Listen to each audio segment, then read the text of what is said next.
UP में धमाकेदार performance के बाद, बीजेपी को जोर का झटका देने के बाद और देश में विपक्ष के दूसरे सबसे बड़े दल का तमगा हासिल करने के बाद भैया अखिलेश यादव कहां हैं?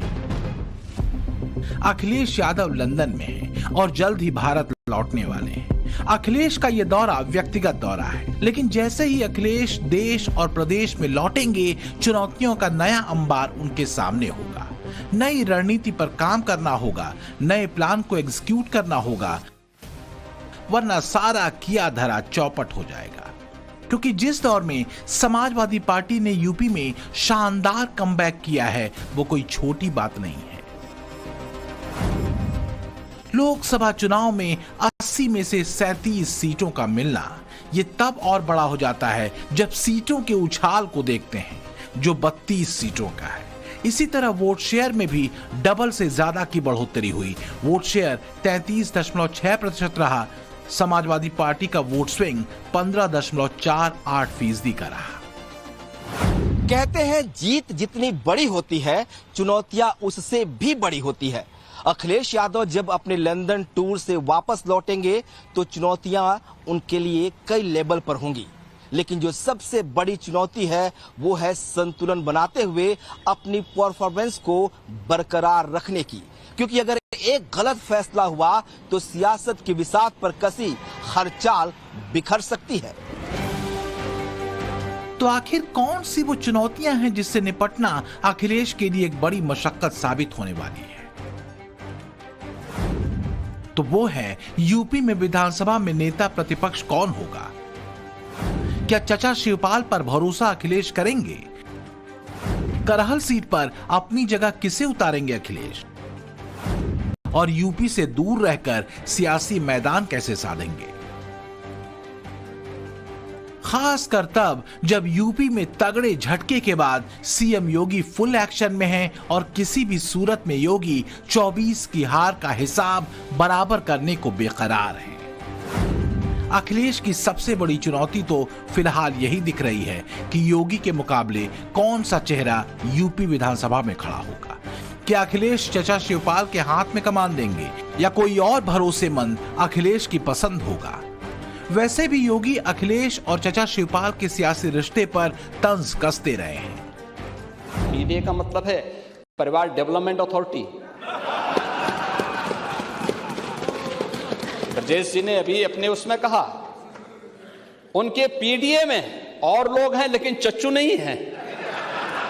वो बेचारे हमेशा ठगे जाते हैं ऐसे।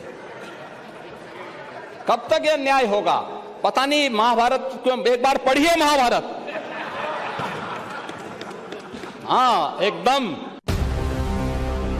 आशंका ये है कि समाजवादी पार्टी के लिए असली महाभारत अब न शुरू हो जाए, क्योंकि योगी के सामने कमजोर नेता प्रतिपक्ष के होने का मतलब होगा विधानसभा में पार्टी की परफॉर्मेंस पर सीधा असर। ऐसे में सबसे पहला टास्क लंदन रिटर्न अखिलेश के सामने यही होगा कि एक असरदार चेहरे को चुना जाए जो योगी के मुकाबले खड़ा हो सके।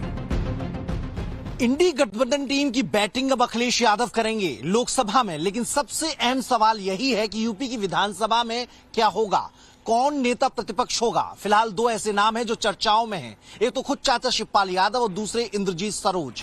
अब सवाल ये कि क्या अखिलेश इन्हीं दोनों में से किसी एक को चुनेंगे या फिर कुछ नया सरप्राइज देंगे।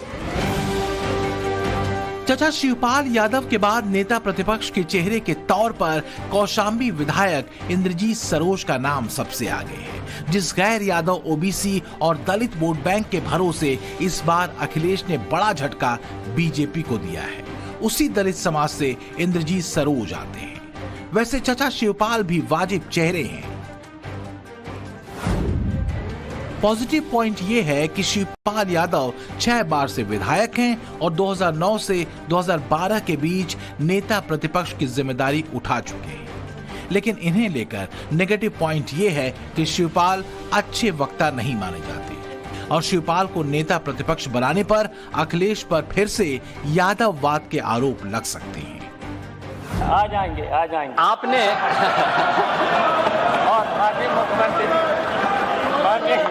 माननीय मुख्यमंत्री जी आपने देखिए आपका हम सम्मान करते हैं। साथियों जल्दी शपथ दिला देना ना, जो मेरे ही साथ आ जाए। हाँ, ठीक है। इसलिए माना जा रहा है कि अखिलेश यादव नेता प्रतिपक्ष पद किसी गैर यादव नेता को सौंप सकते हैं और चचा शिवपाल को मुख्य सचेतक का पद दिया जा सकता है ताकि शिवपाल नाराज न हो जाए। हालांकि इंद्रजीत सरोज के अलावा एक और नाम है जिसकी चर्चा है, वो है गैर यादव ओबीसी जाति से आने वाले राम अचल राजभर।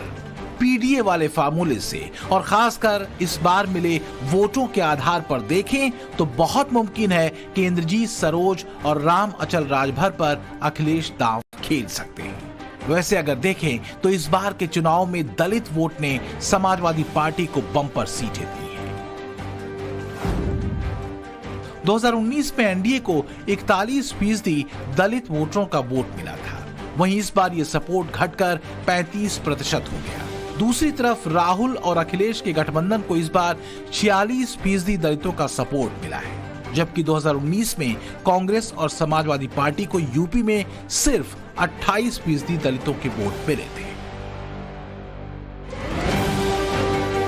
हालांकि पीडीए यानी पिछड़ा दलित और अल्पसंख्यक वाले सोशल इंजीनियरिंग पर यूपी का मैदान मारने वाले अखिलेश बीजेपी पर जातिवादी होने का आरोप लगाते रहे हैं। यहां तक कि पीएम मोदी को समाजवाद सेक्युलरिज्म का दुश्मन बताते रहे। प्रधानमंत्री जी को समाजवाद से और सेक्युलरिज्म से कोई लेना देना नहीं, न केवल प्रधानमंत्री जी को बल्कि भारतीय जनता पार्टी को कोई लेना देना नहीं है। उसका उदाहरण ये है कि जब कभी भी मौका मिला उन्होंने वादों के खिलाफ काम किया है। ये पहली सरकार है जो झूठ के नाम से जानी जाएगी। लोकतंत्र में इतना झूठ बोलने वाली सरकार कोई नहीं रही होगी। डॉक्टर लोहिया जी ने जहां जातिपात जाति तोड़ों का आंदोलन चलाया, वहीं सबसे ज्यादा जहर जातियों का अगर किसी ने घोला है समाज में तो भारतीय जनता पार्टी ने। वैसे अगर देखें तो 2012 तक MY यानी मुस्लिम यादव समीकरण समाजवादी पार्टी के लिए सत्ता प्राप्ति का सिद्ध मंत्र रह चुका है। ये अलग बात है कि 2017 में बीजेपी और मोदी के हिंदुत्व और सांस्कृतिक राष्ट्रवाद के सूत्र ने समाजवादियों की जातीय घेरेबंदी को तोड़ दिया, जिसका असर 2022 में दिखा और अखिलेश दूसरी बार भी सत्ता से दूर ही रहे। लेकिन इस बार गणित बदला हुआ है और अखिलेश किसी भी सूरत में नए सिद्ध समीकरण को छोड़ने के मूड में नहीं। यही वजह है कि समाजवादियों की तरफ से अखिलेश के संसद जाने के बाद नेता प्रतिपक्ष के तौर पर इंद्रजीत सरोज का चेहरा ज्यादा असरदार दिख रहा है। इंद्रजीत सरोज दलित समुदाय के पासी जाति से आते हैं, दलित समाज के नेता हैं। इस बार 5 सांसद पासी समाज से चुने गए हैं। सरोज अभी सदन में उपनेता पद पर हैं और 24 के चुनाव में पासी समाज का बम्पर वोट समाजवादी पार्टी को मिला है। ऐसे में इंद्रजीत सरोज के नेता प्रतिपक्ष बनने के लिए चांस बहुत ज्यादा दिख रहे हैं और अखिलेश के पीडीए फॉर्मूले पर ये फिट बैठते हैं। अगर देखें तो यूपी में 2024 की लड़ाई अखिलेश बहुत टैक्टिकली हिंदुत्व बनाम जाति पर ले आने में कामयाब रहे हैं। लेकिन अब सवाल यह है कि अगर अखिलेश संसद में होंगे तो यूपी की जमीन पर सेट हुआ पीडीए सूत्र कमजोर तो नहीं पड़ जाएगा। पीडीए के सूत्र से विकास और हिंदुत्व की धार को अखिलेश कुंद करने में कामयाब होते दिखे तो, लेकिन ये कितना लंबा और सस्टेनेबल है, ये बड़ा सवाल है। क्योंकि न योगी चुप बैठने वाले हैं, न मोदी और न ही यूपी के परिणामों का विश्लेषण कर रहा संघ। अखिलेश का संसद में जाना एक तरह से योगी और बीजेपी के लिए एक अवसर के तौर पर देखा जा सकता है, खास तौर पर समाजवादी पार्टी की तरफ शिफ्ट हुए वोटर्स को अपने पाले में खींचने के अवसर को लेकर। एक और बड़ी चुनौती अखिलेश के लिए है और वो है करहल सीट। वहां से अखिलेश किसे उतारेंगे? अखिलेश के लिए एक चुनौती करहल विधानसभा सीट पर होने वाले उपचुनाव में नए और भरोसेमंद प्रत्याशी का नाम तय करना भी है। अखिलेश की ये सीट है और सूत्र ये बता रहे हैं कि इस सीट पर मुलायम परिवार के ही किसी चेहरे को मैदान में उतारा जा सकता है। तो क्या अखिलेश तेज प्रताप यादव को करहल सीट पर उतारेंगे? लोकसभा चुनाव में तेज प्रताप को कन्नौज से उम्मीदवार बनाया गया था। हालांकि बाद में अखिलेश को कन्नौज से मैदान में उतारा गया। लेकिन करहल सीट पर समाजवादी पार्टी के लिए खतरे की घंटी भी इसी लोकसभा चुनाव में बजी है। करहल सीट मैनपुरी लोकसभा में आती है, जहां इस बार डिंपल यादव चुनाव जीती हैं। इस बार करहल सीट पर डिंपल को 55,000 वोटों की बढ़त चुनाव में मिली। जबकि अगर बीते विधानसभा चुनाव के नतीजों पर नजर डालें तो अखिलेश यादव ने करहल सीट पर करीब 67,000 वोटों के अंतर से जीत दर्ज की थी।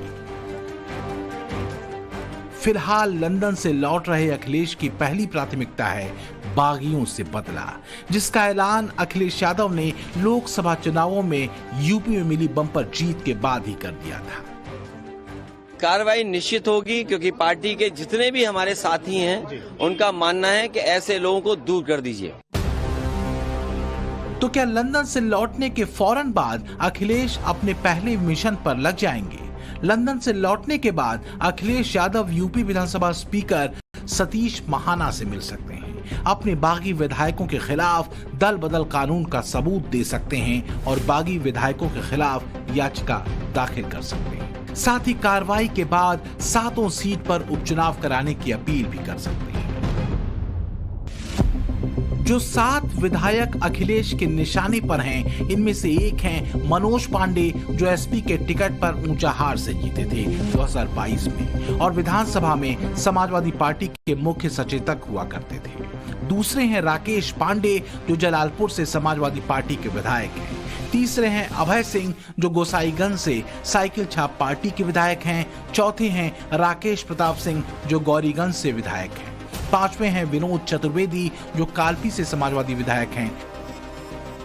छठी हैं पूजा पाल, जो 2022 में समाजवादी पार्टी के टिकट पर चाइल्ड से जीती थी। और 7वें हैं आशुतोष मौर्य, जिन्हें अखिलेश ने 2022 में बिसौली से चुनावी मैदान में उतारा था और जीते भी थे। लेकिन क्या अखिलेश के लिए चुनौतियों से पार पाना इतना आसान होगा? क्या बीते 10 वर्षों में मिली इतनी बड़ी हार के बाद बीजेपी चुप बैठेगी?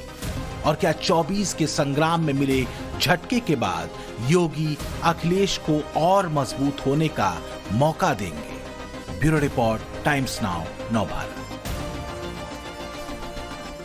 और नीट की परीक्षा में गड़बड़ी को लेकर जांच का एक सिरा बिहार में है तो दूसरा सिरा गुजरात में।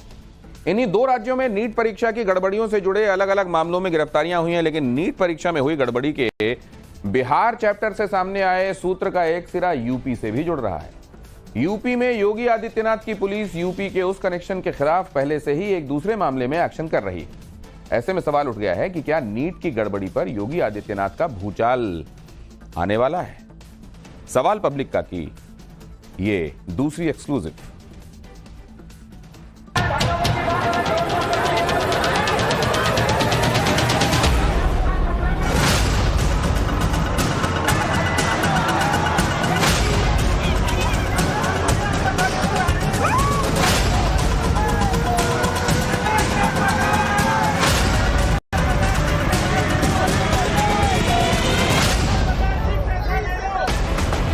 मेडिकल प्रवेश परीक्षा यानी नीट का एग्जाम देने वाले 24 लाख छात्रों का विश्वास डिगा जरूर है।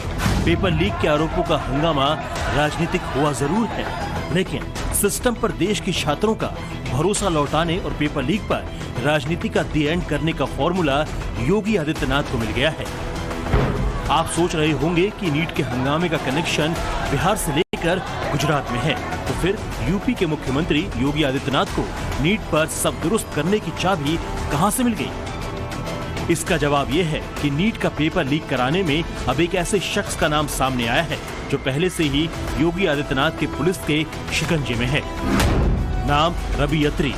यूपी पुलिस की कांस्टेबल भर्ती परीक्षा में पहले से गिरफ्तार इस शख्स के खिलाफ शुक्रवार को यूपी पुलिस की एसटीएफ ने 900 पन्नों की चार्जशीट दाखिल कर दी है।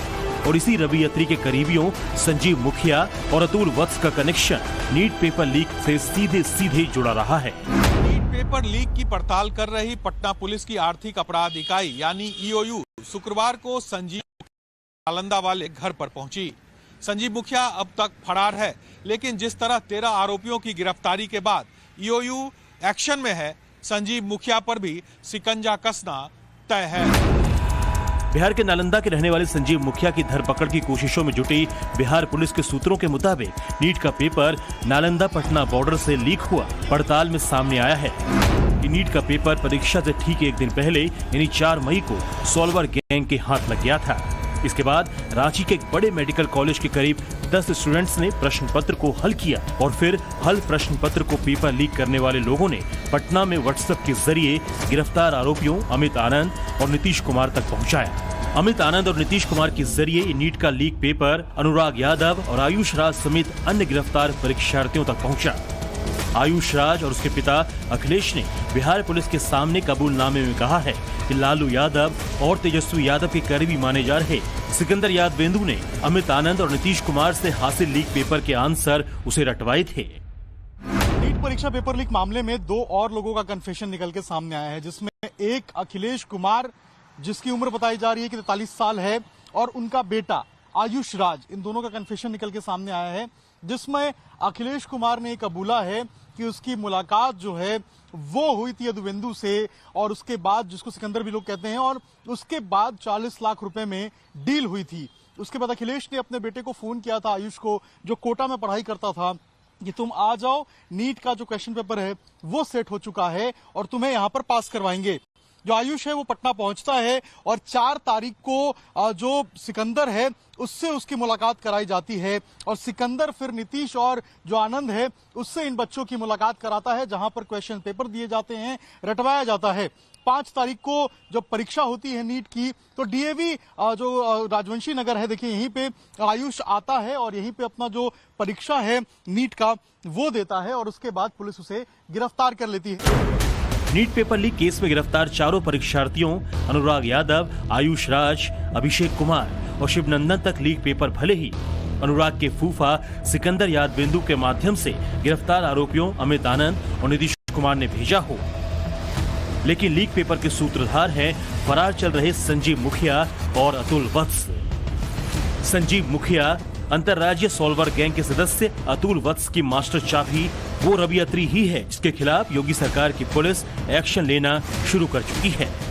यूपी पुलिस कांस्टेबल भर्ती परीक्षा का पेपर लीक होने के बाद 10 अप्रैल को यूपी एसटीएफ ने रवि अत्री को पकड़ा था। इस मामले में रवि अत्री समेत आरोपी बनाए 18 लोगों के खिलाफ 900 पन्नों की चार्जशीट दाखिल हुई है। चार्जशीट में राजीव नयन मिश्रा नाम के आरोपी के अलावा दिल्ली पुलिस के सिपाही विक्रम पहल का नाम शामिल है। आरोपों के मुताबिक रवि अत्री बहुत लंबे वक्त से पेपर लीक के धंधे में शामिल है। रवि अत्री दिल्ली के पास यूपी के ग्रेटर नोएडा के एक गांव का रहने वाला है। रवि अत्री एमबीबीएस का ड्रॉप आउट स्टूडेंट है। 2007 में वो मेडिकल परीक्षा की तैयारी के लिए राजस्थान के कोटा गया था और वहां पेपर लीक माफिया से उसके तार जुड़ गए और ये तार ऐसे जुड़े कि उसकी खुद की मेडिकल की पढ़ाई उसे बीच में छोड़नी पड़ी। अब की बार की यूपी पुलिस कांस्टेबल परीक्षा में पेपर लीक कराने के आरोप से पहले भी एसबीआई क्लर्क परीक्षा और नीट पीजी परीक्षा में पेपर लीक में उसका नाम सामने आ चुका है। लंबे समय से चल रहे रवि अत्री के खेल से पर्दा पूरी तरह अब की बार उठा है। यूपी कांस्टेबल भर्ती परीक्षा में पेपर लीक होने के कुछ ही दिनों में यूपी एसटीएफ ने ताबड़तोड़ एक्शन किए और अब रवि अत्री की गिरफ्तारी के 2.5 महीनों के भीतर यूपी एसटीएफ ने चार्जशीट दाखिल कर अपनी सख्ती का अल्टीमेटम दे दिया है। ऐसे में सवाल उठता है कि अगर नीट पेपर लीक के बिहार चैप्टर का तार रवि अत्री गैंग से जुड़ रहा है तो क्या नीट पर देश के छात्रों को इंसाफ योगी आदित्यनाथ ही दे सकेंगे? योगी आदित्यनाथ ने माफिया को मिट्टी में मिला देने की सौगंध जब यूपी विधानसभा में दी थी, तब माफिया अतीक अहमद का क्या हश्र हुआ ये सभी जानते हैं। अतीक का साम्राज्य योगी सरकार का बुलडोजर ढहा चुका है। योगी आदित्यनाथ की पुलिस के इकबाल को जब गैंगस्टर विकास दुबे ने चुनौती दी थी तो उसके बाद विकास दुबे किस तरह मिट्टी में मिला ये भी सब जानते हैं।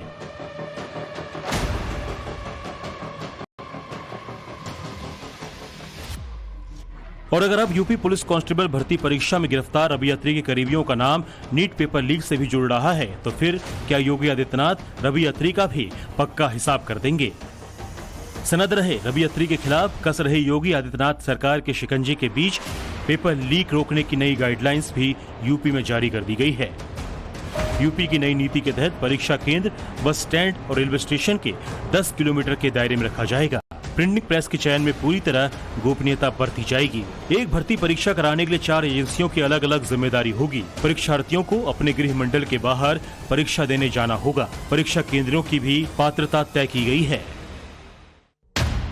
पेपर लीक रोकने का पुख्ता इंतजाम करने के योगी आदित्यनाथ के इरादे ऐसे समय में सामने आए हैं जब नीट का हंगामा होने के बाद केंद्रीय शिक्षा मंत्रालय भी हाई लेवल कमेटी बना चुका है।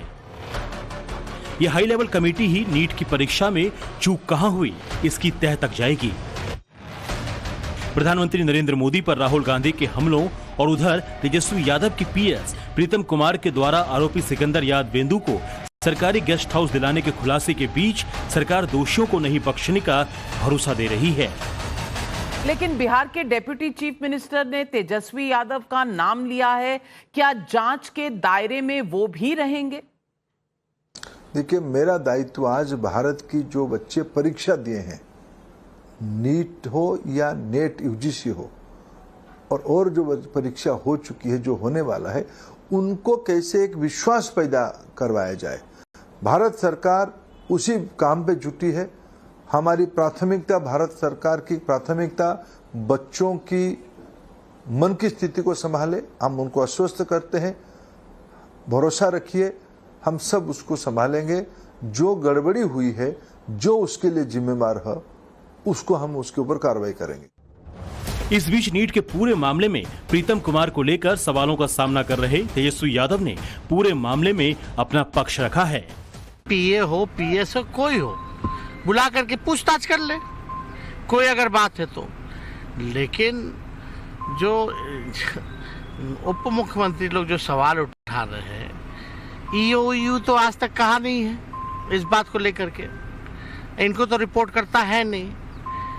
ये तो बिना ज्ञान है, इन लोगों को ज्ञान नहीं है। जब मई में जब अरेस्टिंग हुआ था, तब से हम लोग आवाज उठा रहे हैं भाई कि कार्रवाई करनी चाहिए। जिस इंजीनियर की बात कर रहे हैं, 21 में यही लोग अर्बन डेवलपमेंट में लाए थे जल संसाधन से। थोड़ा ज्ञान प्राप्त कर लेना चाहिए इन लोगों को। ये लोग जो किंगपिंग जो है पेपर लीक के, उन लोगों से इश्यू को डाइवर्ट करना चाहते हैं। इस बीच आरोपी अमित आनंद के साथ उप मुख्यमंत्री सम्राट चौधरी की तस्वीर को आरजेडी ने मुद्दा बनाने की कोशिश की है, लेकिन इस तस्वीर पर सम्राट चौधरी की दलील है कि सार्वजनिक तौर पर कोई भी किसी से मिल सकता है, लेकिन कार्रवाई सब पर होगी। आरजेडी के द्वारा एक ट्वीट किया गया है जिसमें आप जो मुख्य आरोपी हैं अमित आनंद, उसके साथ आपके फोटो शेयर किया गया है। सर देखिए, एक चीज समझिए, पॉलिटिकल तौर पर कोई मिला हो तो मिल सकता है, लेकिन एकदम स्पष्ट रहिए, मैं व्यक्तिगत संबंध किसी से नहीं हो सकता है। ये पूरी तरह जिस पर भी है, जिन लोगों ने भी गलत किया है, उस पर पूर्ण रूप से कार्रवाई करनी है। बिहार सरकार के डिप्टी सीएम को कार्रवाई का ये भरोसा इसलिए दिलाना पड़ रहा है क्योंकि नीट मामले पर सरकार पर हमलावर विपक्ष को पटना पुलिस के एक्शन से कुछ सवालों के जवाब देने पड़ रहे हैं। पटना पुलिस के पास आरोपियों का कबूलनामा है जिसमें लीक पेपर के बदले 40 लाख रुपयों तक के डिमांड का दावा है। Bureau report, times now Navbharat.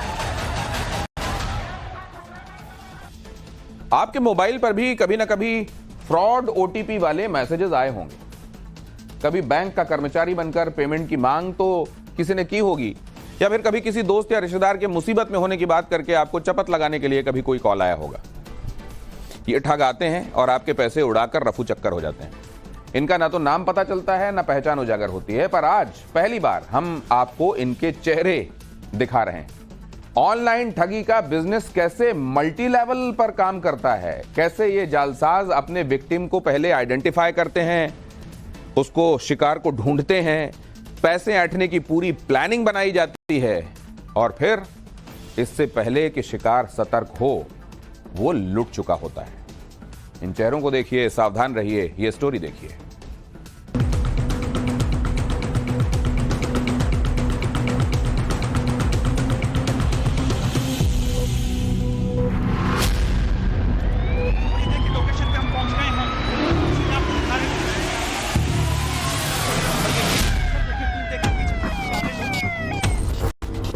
ये वही लोग हैं जो कभी आपको रेल विभाग का कर्मचारी बनकर, तो कभी आपका रिश्तेदार बनकर और कभी बैंक अफसर बनकर कॉल करते हैं और पैसों की ठगी कर जाते हैं।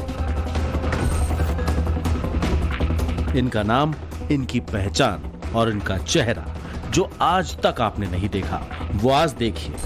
आपकी खून पसीने की कमाई को एक झटके में ठग कर ले जाने वाले ये साइबर वायरस अब पुलिस के गिरफ्त में है।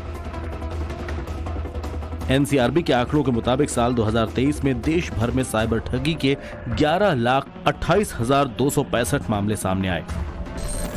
काफी सालों तक झारखंड का जामताड़ा साइबर ठगी का गढ़ माना जाता था, पर अब यह नेटवर्क पूरे देश में फैल चुका है। हरियाणा का नूह, राजस्थान के मेवात, भरतपुर और अलवर, उत्तर प्रदेश में मथुरा, उत्तराखंड में देहरादून, दिल्ली एनसीआर और मुंबई में भी इस नेटवर्क की जड़ें काफी अंदर तक चली गई हैं। राजस्थान की भजनलाल शर्मा की सरकार साइबर ठगों पर नकेल कसने के लिए ऑपरेशन एंटीवायरस चला रही है। इस स्पेशल ऑपरेशन के तहत हो रही कार्रवाई में पुलिस की टीम बड़े पैमाने पर सफलता भी पा रही है और साइबर ठगों को एक के बाद एक दबोचा जा रहा है। राजस्थान के मेवात रीजन में सरकार के आदेश के बाद पुलिस का ये खास अभियान चलाया जा रहा है।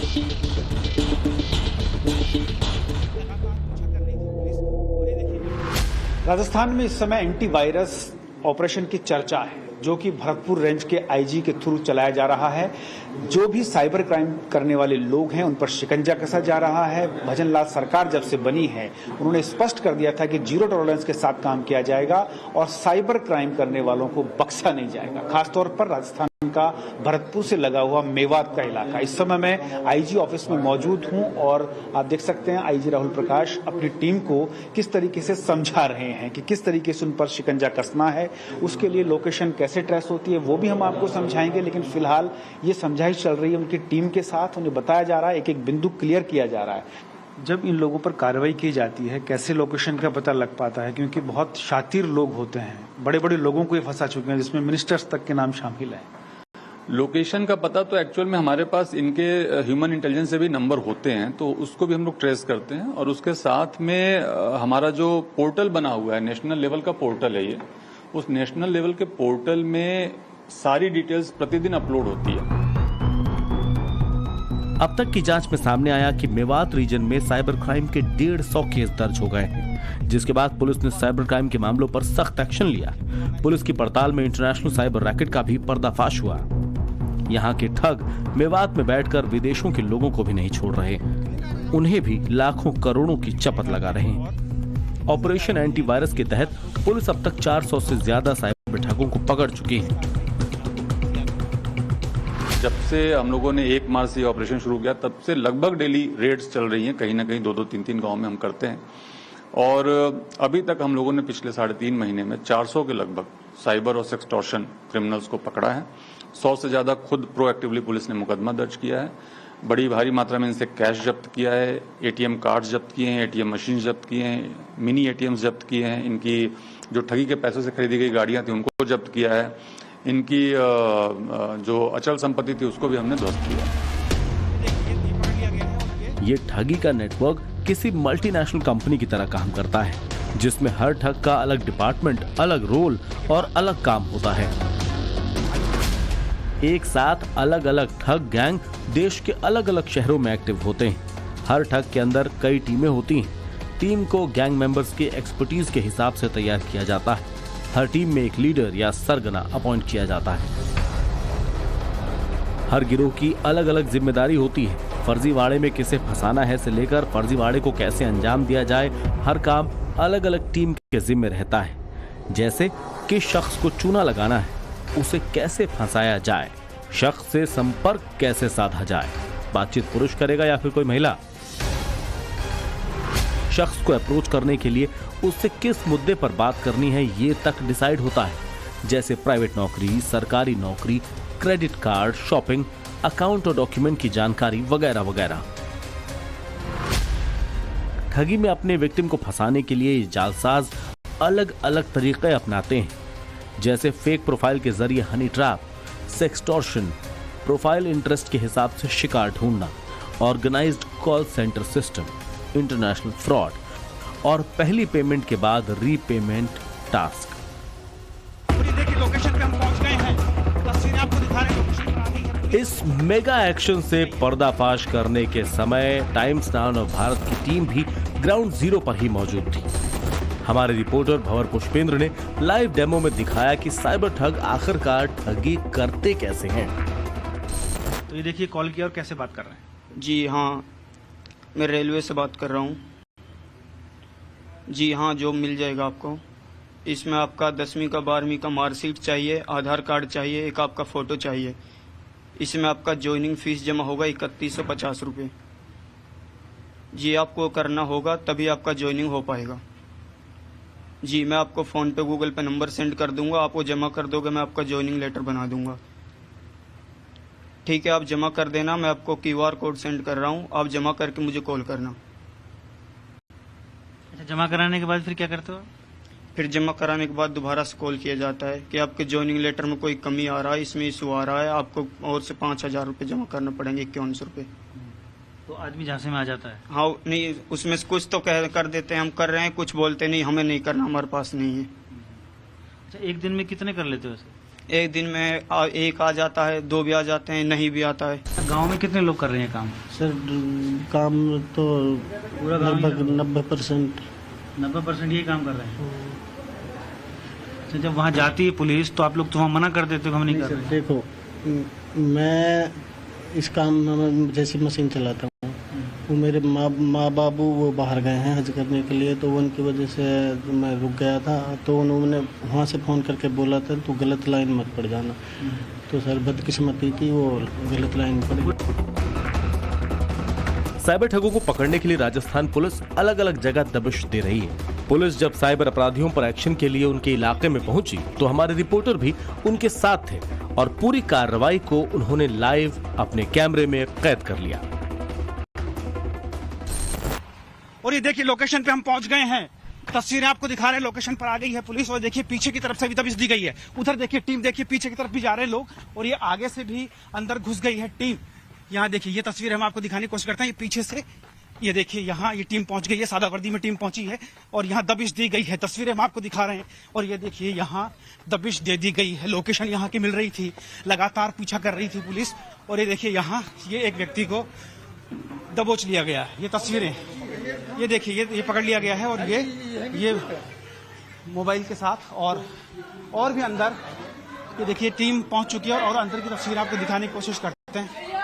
ये देखिए यहाँ ये देखिए यहाँ ये एक व्यक्ति को और ले लिया गया है हिरासत में, 2 लोगों को पकड़ा गया। ये तस्वीरें आपको दिखा रहे हैं और देखिए दोनों तरफ से टीम ने दबिश दी है और ये 2 लोग फिलहाल पुलिस की पकड़ में हैं। मोबाइल लिए गए हैं जद में, उनको लॉक खुलवाने की कोशिश हो रही है। ये देखिए बड़ा भाई लॉक खोलो। मैं लॉक के नहीं पता, बड़ा भाई मुझे नहीं पता, नहीं इसको लॉक किसान हम बड़े भाई का है। फिर देखिए हम आपको दिखा रहे हैं यहाँ पुलिस मौके पर पहुंची है और छानबीन की जा रही है, पूरे घर के अंदर छानबीन चल रही है, मोबाइल चेक किए जा रहे हैं। राजस्थान सरकार ने 12 साइबर ठगों के खिलाफ कड़ी कार्रवाई करने का फैसला किया है। सरकार ने यह फैसला लिया है कि जिन 12 साइबर ठगों की पहचान की गई है उनके खिलाफ बुलडोजर एक्शन लिया जाएगा, जिसके तहत इन ठगों ने लोगों के जो पैसे लूटकर अपना आलीशान घर बनवाया अब उसे मिट्टी में मिला दिया जाए। For more of such videos, do like, share and subscribe to ET Now Swadesh.